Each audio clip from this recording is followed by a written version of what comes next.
시청자 여러분 안녕하십니까. 4월 18일 뉴스특보 시작합니다. 서울대우 중앙대 약대 세포분자병리학 전공교수 최영희 시사평론가 나오셨습니다. 안녕하십니까. 안녕하세요. 사회적 거리두기 종료 시한이 하루 앞으로 다가오면서 정부가 사회적 거리두기 추가 연장 여부를 고심하고 있습니다. 정부가 어떤 결정을 내릴지 주목되는 가운데 정세균 국무총리가 오늘 중앙재난안전대책본부 회의에서 이런 발언을 했는데요. 함께 들어보시죠. 공동체 안전을 위해 연휴 중 외부 활동을 가급적 자제해 주실 것을 간곡히 부탁드립니다. 혹시라도 여행 계획을 세우고 계셨다면 다시 한번 생각해 주시기 바랍니다. 무증상 감염의 위험 속에서 사람들의 이동과 접촉이 크게 늘어나면 우리는 그 대가를 혹독하게 치를 수도 있습니다. 어쩌면 우리 아이들의 1학기 등교 개학이 어려워질지도 모릅니다. 네, 정 총리가 4월 말과 5월 초 황금 연휴 기간에 외출 자제를 간곡히 호소를 했습니다. 하지만 이미 여행 계획을 짜신 분들에게는 조금 혼란스러울 수도 있을 것 같아요, 최영희 평론가님. 네, 맞습니다. 일단은 사회적 거리두기가 내일까지로 돼 있죠. 네, 내일 뭔가 발표가 또 나올 겁니다. 사회적 거리두기를 연장할 것이냐, 네. 생활 방역으로 전환할 것이냐. 그런데 어쨌든 지금 오늘까지 시점은 거리두기가 더 필요하다. 정세균 총리가 언제까지? 적어도 5월까지.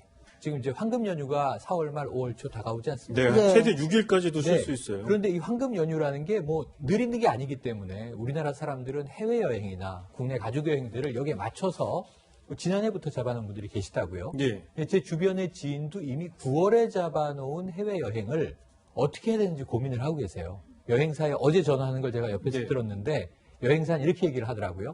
이 9월이면은 가능할 수도 있는데 아직 불확실하니 7월쯤에 저희가 연락을 드리겠습니다. 그런데 5월은 지금 목전에 다가왔습니다. 네. 적어도 지금 취소를 결정해야 될 상황인데 혹시라도 이 변경이 불가한 가족들의 경우에는 어떻게 할 것인가. 지금 혼란이 많거든요. 가족회의를 해야겠습니다. 이번 가족회의도 해야 되겠고요. 사실은 최대한 지양하기를 권해드립니다. 지양하기를 권해드립니다만 그래도 그 뭐 상황이 다 다른 것이기 때문에 만약에 가신다면 방역 수칙에서 안전한 것인지 이런 것들은 반드시 점검이 필요해 보이는 대목입니다. 네. 사실 황금 연휴 기간에 제주도나 동해 주요 관광지 숙박시설 예약이 다 찼다고 전해지고 있는데 네. 정 총리는 혹독한 대가를 치를 수 있다. 여행을 자제할 것을 당부를 했습니다. 아이들 등교 계약도 미뤄질 수 있다고 얘기를 했는데요. 어쨌든 제가 보기엔 정 총리가 이런 얘기를 한 건 지난 3월 말이었죠. 싱가포르가 먼저 이 계약을 하면서 다시 폭증을 했다는 그 부분을 교훈을 삼아야 되는 거 아닌가 이런 지적을 한 것 같습니다. 예, 그런 말씀을 아마 염두에 두시고 하셨을 수도 있고요. 전반적인 말씀을 했을 수도 있습니다. 이제 무슨 말이냐면은 초등학교 저학년이 등교 개학을 한다. 이것은 네. 우리나라에 있는 코로나19 위험이 거의 완전히 가셨다라고 하는 시그널을 전 국가에 주는 것이거든요. 네. 그러니까 초등학교 저학년이 등교를 한다. 이것은 등교 이상의 큰 의미를 갖고 있습니다. 그러니까 여태까지 있었던 그것이 고강도 사회적 거리두기가 되든 아니면은 생활 방역체가 되든 상관없이 초등학교 저학년 학생들이 등교 개학을 하게 되면 예. 모든 사회에 닫혀 있던 것들이 일시에 다 열리면서 온 국가가 전부 코로나19로부터 해방이 될 수 있는 시점이다. 이렇게 시그널이 갈 수가 있어요. 예. 네. 그렇기 때문에 정 총리께서 얘기한 것은 학교 학생들의 개학과 관련해서 이 하신 말씀은 자칫 우리가 잘 관리하지 못하게 될 경우에는 개학이 미루어질 수도 있고 개학이 미루어진다고 하는 것은 여전히 위험이 있다고 하는 거가 계속 지속되는 거기 때문에 네. 그런 점에서 정 총리께서 특별히 개학이라고 하는 예를 들어서 말씀하신 것으로 보이거든요. 그렇기 때문에 지금 단계에서는 굉장히 엄중하다. 그래서 우리가 지금까지 해온 것뿐만 아니라 더 잘 관리가 되어야 초등학교 개학을 할 수도 있고 그래야 온전한 위험으로부터 해방이 될 수 있을 뿐만 아니라 온전한 생활로 돌아갈 수 있다. 이런 말씀을 하신 것이기 때문에 그런 점에서 이 말씀을 파악하면 되지 않을까 이렇게 이해가 됩니다. 네, 사실 정 총리의 발언이 내일 고강도 사회적 거리두기의 종료 시점을 앞두고 나와서 의미가 더 큰 것 같은데요.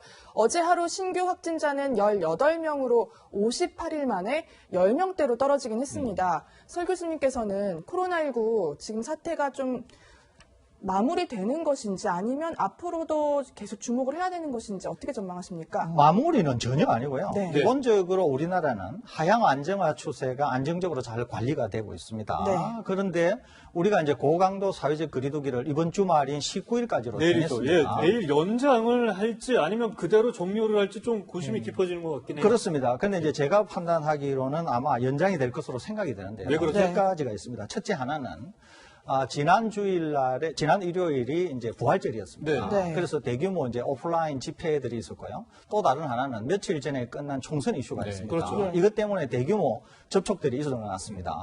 또 하나는 이제 봄을 맞아서 상충객들이 굉장히 많이 밖으로 나오신 측면이 있거든요. 네. 그러니까 네. 이 세 가지 지점에서 위험도 평가가 아직 한 적어도 10일에서 14일 정도는 되어야 위험도 평가가 될 수 있는 아직은 것이거든요. 그렇게 위험도에 노출된 분들이 이렇게 확진되거나 감염된 걸 모른다는 얘기죠. 그렇습니다. 그러니까 그 사이에 조용한 전파가 일어났을 수 있다는 거예요. 네. 그러니까 이것이 아직 드러나지 않았기 때문에 자칫 고강도 사회적 거리두기를 해제했을 경우에 예. 갑자기 확진자가 나타나게 되면 굉장히 어려움에 처할 수 있어요. 첫째는. 두 번째는 여태까지 거의 석 달에 이르기 동안 엄청난 사회적 비용뿐만 아니라 소상공인들의 희생 이런 거를 딛고 우리가 여태까지 관리를 잘 해왔는데 네. 만일에 고강도 사회적 거리두기를 이제 벗어나서 생활방역 체계로 가거나 아니면 어떤 다른 형태로 갔을 때 다시 재확산이 되었을 경우에는 그 엄청난 사회적 비용에도 불구하고 다시 되돌아가기가 어렵다는 점, 그 다음에 그 많은 희생을 했음에도 불구하고 그 이전의 일들이 다 물거품이 된다고 하는 점, 네. 또 하나는 정부가 확실히 고강도 사회적 거리두기를 벗어나가지고 어딘가로 갔을 때 재확산이 될 때 그 책임감, 정부의 신뢰 이런 것들을 감안한다고 하면 지금의 상황에서 고강도 사회적 거리두기를 해제하기는 좀 이런 시점이 아닌가. 그래서 제 개인적으로는 적어도 일주일 아니면 길면 2주일 정도는 다시 연장이 될 것으로 이렇게 예상하고 있습니다. 네, 알겠습니다. 좀 답답한 마음인데 지금 혹시 서울 광화문 광장 모습을 좀 볼 수 있을까요? 현재 비가 온 뒤라 이렇게 뭐 뭉게구름도 보이고요.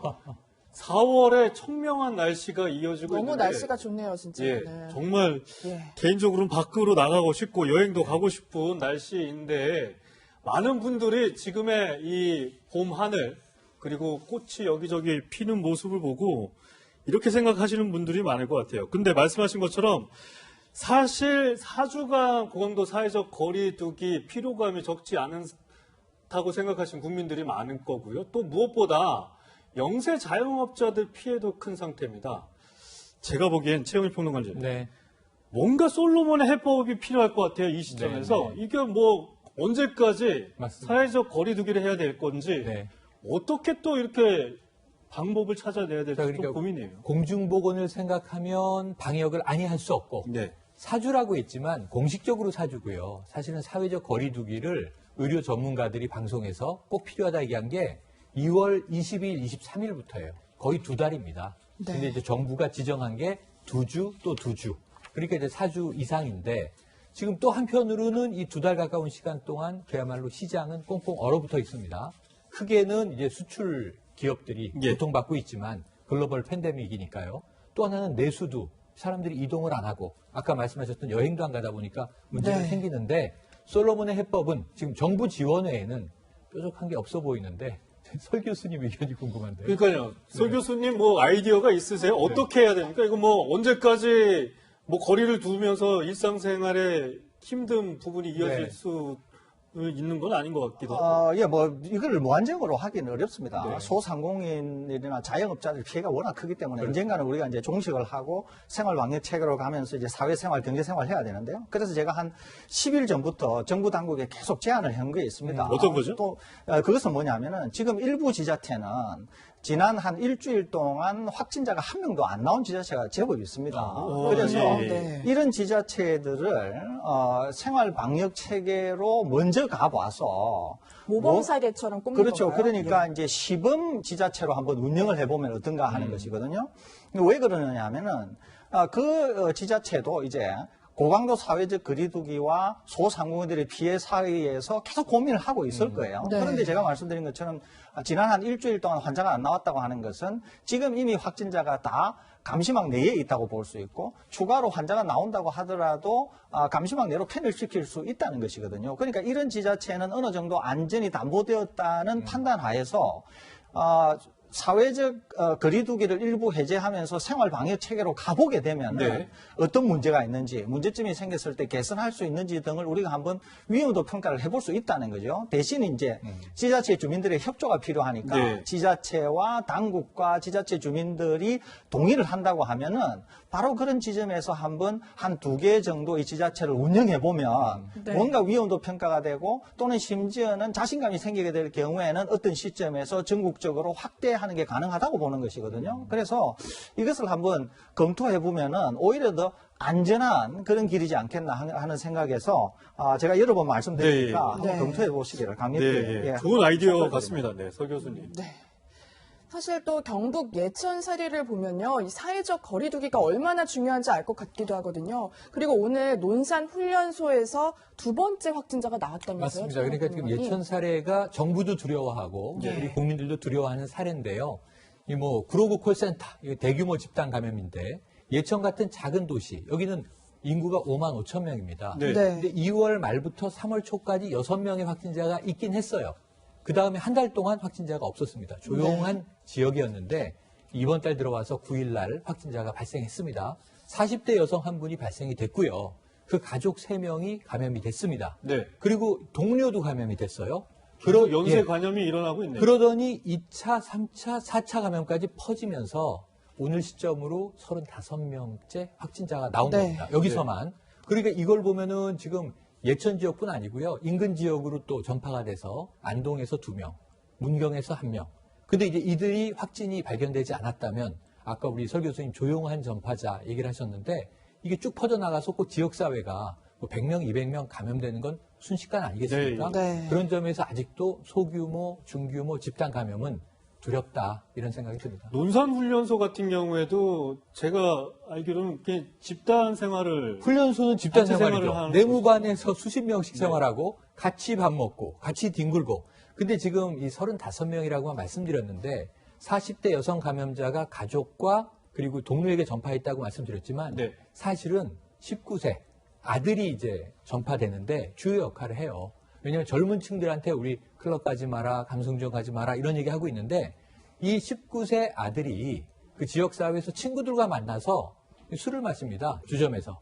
그리고 또 다른 접촉자는 심지어 하루에 2군데 식당을 가고요. PC방을 가고요. 오락실을 가고요. 주점에서 친구들과 또 어울립니다. 네. 그러니까 이런 것이 좀 증폭하는데 접촉의 강도를 높이는 이제 역할을 한 것 같아서 네. 항상 이 젊은 층들에 대한 이야기를 계속 하는데 쉽게 좀 자제되지 않는 것 네. 같습니다. 논산훈련소도 지금 어제 이제 첫 소식이 전해지기로는 들려왔죠.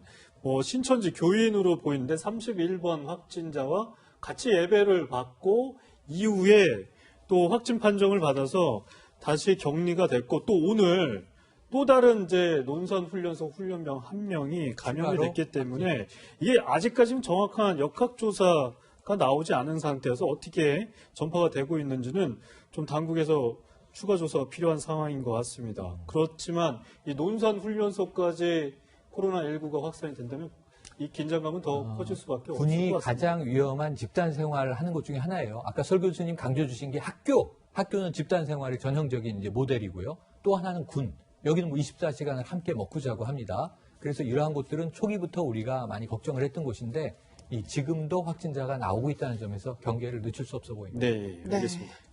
코로나19 사태가 장기화되면서 치료제에 대한 관심도 높아지고 있습니다. 특히 에볼라 치료제죠. 렘데시비르가 코로나19 치료에 뛰어난 효과를 보고 있다는 보고가 미국에서 나왔거든요. 설대우 교수님. 예. 저도 이제 이것 때문에 취재하려고 몇 번 전화를 드렸었는데 어떻게 보시나요? 이 렘데시비르의 효과요? 이 렘데시비르라고 하는 약은 원래 에볼라 치료제용으로 예. 개발된 약입니다. 그리고 오랫동안 렘데시비르는 에볼라 치료제로 테스트가 쭉 됐었어요. 네. 그런데 별로 효과가 없어가지고 그래가지고 거의 뭐 실패하다시피 한 약입니다. 이 약은. 그러는데 이제 이 에볼라 바이러스가 RNA 바이러스고 네. 코로나19가 같은 이제 RNA 바이러스입니다. 바이러스 네. 자체는 다르지만 그래서 이제 이 렘데시비르를 코로나19에 한번 써봤다는 거죠. 써보니까 세포 배양에서 약간 효과가 있는 것 같고 그래서 그러면 사람한테 한번 써보자. 여태까지 사람한테 쭉 쓰면서 어떤 용량, 안전 이런 네. 거는 어느 정도 파악이 됐기 때문에 에볼라 치료제용으로 쓰이면서 코로나19에도 한번 써보자 이렇게 됐는데 몇 군데서 임상 시험을 했습니다. 그런데 지금 오늘 나온 이 결과는 이제 시카고 대학의 결과인데요. 네. 다른 결과들과는 약간 다릅니다. 다른 결과들은 그렇게 뛰어난 결과를 보이지 않았는데 네. 시카고 대학의 이 임상 초기 결과는 상당히 뛰어난 효과를 보이는 거예요. 한 125명에게 그것도 중증인 환자에게 썼는데 열도 바로 깔아앉고 네. 증상도 상당히 완화되면서 아주 조기에 퇴원을 했다는 것이거든요. 그래서 이제 뭐 주가에도 엄청나게 영향을 미치고 이랬는데 아무튼 네. 개발사인 길리어드사는 네.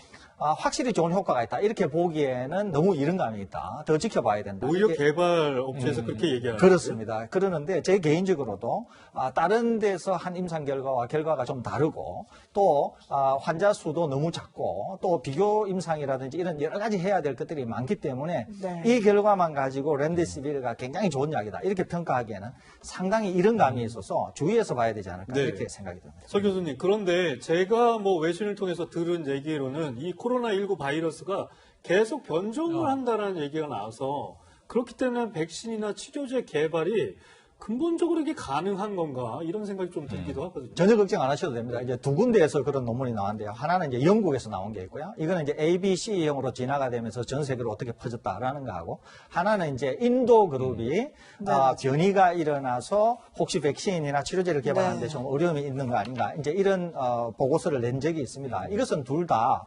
전문가들이 보기에는 네. 크게 뭐 약을 개발하거나 또는 백신을 개발하거나 이런 데에 대한 어려움으로 작용할 것 같지는 않고요. 네. 심지어는 우리가 이제 백신이나 치료제를 개발할 때도 이런 것들을 염두에 두고 개발에 돌입하게 되는 것이거든요. 이런 그래서 돌연변이 가능성은 그렇습니다. 일부 돌연 변이가 일어난다고 하더라도 돌연 변이가 되었을 때 바이러스가 그 돌연 변이는 너무 중요해서 죽어버리게 되는 그런 돌연 변이가 안 일어나는 부분을 가지고 치료제를 개발하거나 또는 심지어 돌연 변이가 일어나더라도 우리가 개발을 할 때 한 두세 군데 위치를 정해서 개발한다거나 이러기 때문에 지금 나온 두 곳의 논문 정도 가지고 우리 인류가 이 코로나19에 대해서 대항하려고 하는 치료제나 백신 개발의 그런 어떤 노력을 물거품으로 만들기에는 어려워 보입니다. 네.